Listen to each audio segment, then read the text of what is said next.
pouco da palavra.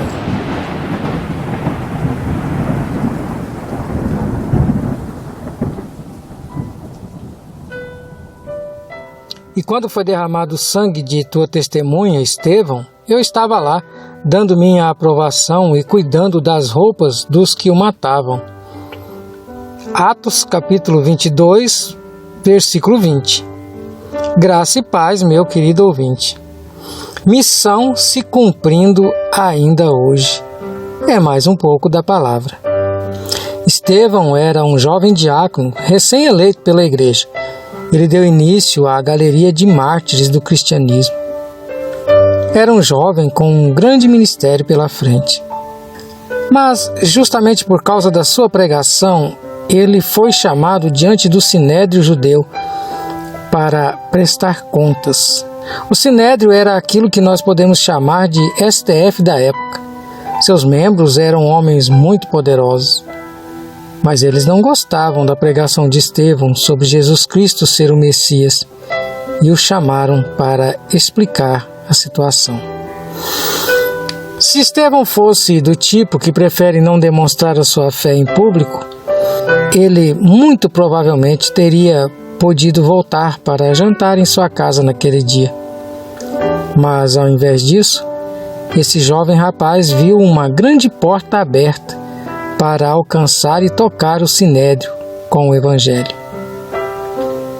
A Bíblia diz em Atos 6,15 que seu rosto brilhou como o de um anjo e ele começou a pregar para eles.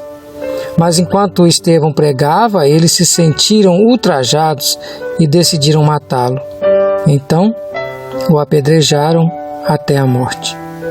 E mesmo com a sua vida sendo tirada, ele disse: Senhor, não os consideres culpados deste pecado.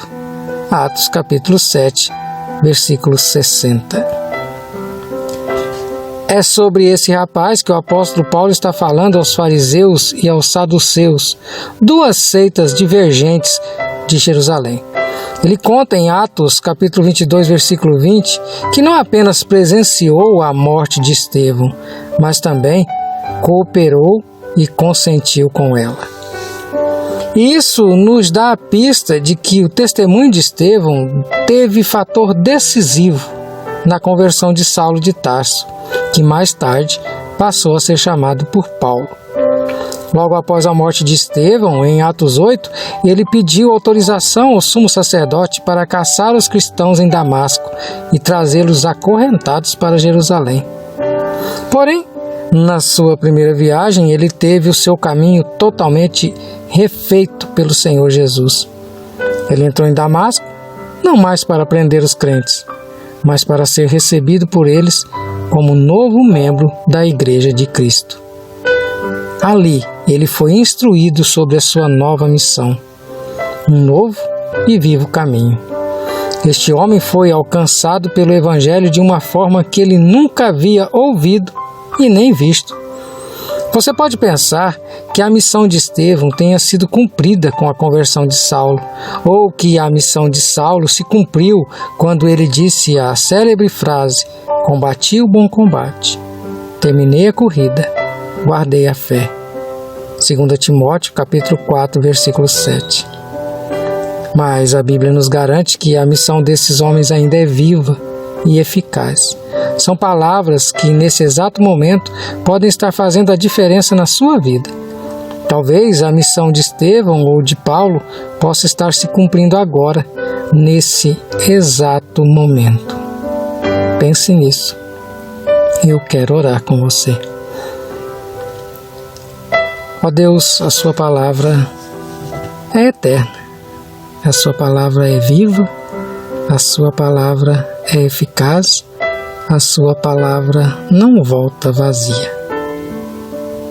Ó Deus, histórias como estas, Pai, estão registradas para que ao longo de toda a história elas possam levar vidas salvas para a eternidade. Ó Deus, que aqueles que podem ouvir desse modo, aqueles que podem, ó Pai, entender desse modo, que o Senhor os alcance Que o Senhor, ó Deus, possa estar movendo os corações dos nossos ouvintes para as verdades contidas, tanto na história de Estevão, quanto na história do apóstolo Paulo. Que o Senhor possa, Pai, estar usando dessa palavra para que alcance vidas ainda hoje, pois a missão desses homens está se cumprindo nos nossos dias e por muitos dias que ainda virão, até a volta do seu Filho. É no nome dele que eu oro. Amém.